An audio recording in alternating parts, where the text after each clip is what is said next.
আপনাদের মধ্যে বিশ্বাস আছে 18 কোটি 20 কোটি মানুষের অনেক বড় সুযোগ ছিল।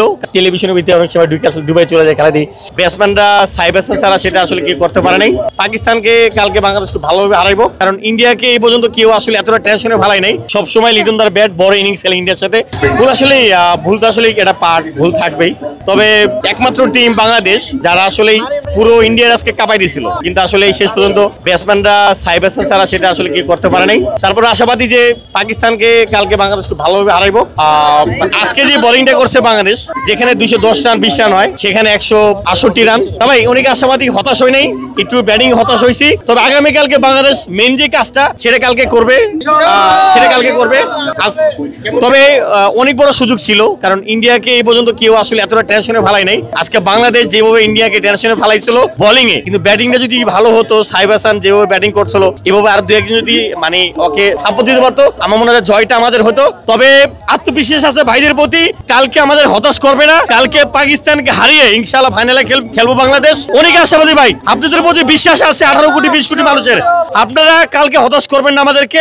আজকে অনেক ভালো বোলিং করছেন, বিশেষ করে বলতে ক্যাপ্টেন্সি অনেক ভালো ছিল জাকির আলীর। তবে কালকে আমি চাইবো লিটন দা খেলবে অবশ্যই। আপনি এর আগে দেখছি আমি নিউজিল্যান্ডে একটা মাঠে লিটন দা ইনজুরি নিয়ে খেলে শেষ পর্যন্ত 42 রান ছিল, নট আউট। সে খোঁড়ায় ঘরে হাতটা ছিল। সেই লিটন দাসকে কালকে দেখতে চাই, কালকে অবশ্যই খেলবে এবং কালকে জয় নিবে বাংলাদেশ। অনেক আত্মবিশ্বাস আছে, আমরা বাংলাদেশ টিমের পাশে আছি, থাকবো ইনশাআল্লাহ। তারা ভালো কিছু করবে। কালকে আজকে যে ভুলগুলা করছে ভাই, সেটা ব্যাপার না, আমরা সব ভুলে গেছি। কালকে নতুন করে শুরু করবো এবং পাকিস্তানে কালকে হারাইবো। কারণ মানে এই মাঠে ইন্ডিয়ার যেহেতু 68 রান অল আউট করছি আমরা, মানে 68 রান করছে ইন্ডিয়া। কালকে ইনশাআল্লাহ ভাই আত্মবিশ্বাস। জাকির আলী ক্যাপ্টেন্সি তো ভালোই করছে। জাকির মানে অন্য যারা ছিল তারাও লাস্টের দিকে যদি ভালো করতো, শামীম পাটোয়ারি। তারপরে ভাই কালকে আশাবাদী, আজকে আর কিছু বলবো না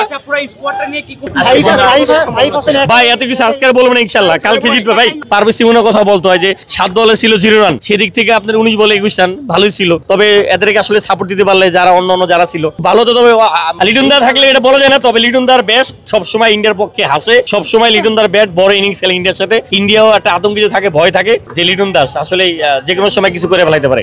আমার আসলে সর্বোচ্চ চেষ্টা করছি ভিসার জন্য, এমন টাকা যা লাগে তাও বলছিলাম, কিন্তু আসলে দুবাই থেকে পুরো ভিসা সিস্টেমটা বন্ধ। কারণ প্রচুর প্রবাসী ভাই দেশ থেকে, বাংলাদেশ থেকে, পৃথিবীর অনেক জায়গা থেকে, যাদের সাথে আসলে লিঙ্ক থাকে না, দুবাই শেখ থেকে শুরু করে এরকম লোক ছিল, শেখের সাথে অনেক ভালো ভালো পাওয়ারে আছে, তাদের সাথেও আলাপ করছিল শেখের সাথে যে আমার ভিসা করে যায় কিনা, কিন্তু আসলে শেষ পর্যন্ত আসলে হলো না। তবে এই টিসিতে খেলা দেখতেছি, আর যেখানে যাবে বাংলাদেশ চেষ্টা করি সবসময় পৃথিবীর যেখানে যাক। তবে মানে বাংলাদেশের পাশে সবসময় আছে, থাকবো, আর হতাশ হয়নি। তবে মানে মন চায় আসলে টেলিভিশনের ভিতরে অনেক সময় দুবাই চলে যায় খেলা দিই, কারণ আমার যত কিছু হোক কখনোই বাংলাদেশে খেলা মিস করি না। আর খেলা দেখি, সেটা হারুক জিতুক যে অবস্থায় থাক, শেষ বল পর্যন্ত মাঠে থাকি।